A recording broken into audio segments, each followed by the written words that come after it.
નમસ્કાર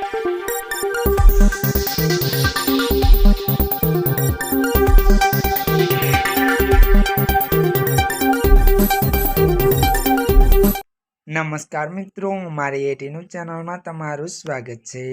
મિત્રો, દેશ દુનિયાની તાજા ખબર જાણવા માટે અમારી ચેનલને મિત્રો તમે અત્યારે સબસ્ક્રાઇબ કરી દેજો। જી આ મિત્રો, અત્યારે હાલની સૌથી મોટી અને દુઃખદ ખબર સામે આવી રહી છે।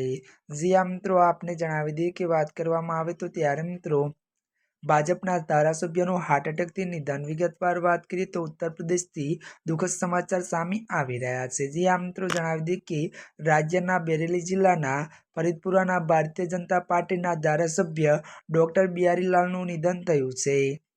મળતી વિગતો અનુસાર મિત્રો વધુ જણાવી દઈએ કે વાત કરીએ તો અહેવાલો અનુસાર વાત કરવામાં આવે તો ધારાસભ્ય શ્યામ બિહારી લાલને શુક્રવારે હૃદયરોગનો હુમલો આવ્યો અને તેઓને મેડિસિટીમાં અવસાન થયું છે। દુઃખદ સમાચાર એ છે કે પણ પ્રકાશમાં આવ્યા છે કે ત્યારે મિત્રો કે ગુરુવારે ધારાસભ્ય શ્યામ બિહારી લાલનો જન્મદિવસ હતો। જી આ મિત્રો, અત્યારે માટે આટલું જ। અમારી ચેનલમાં નવા હોય તો અમારી ચેનલને મિત્રો તમે લાઇક, શેર અને સબસ્ક્રાઇબ કરી દેજો। ધન્યવાદ।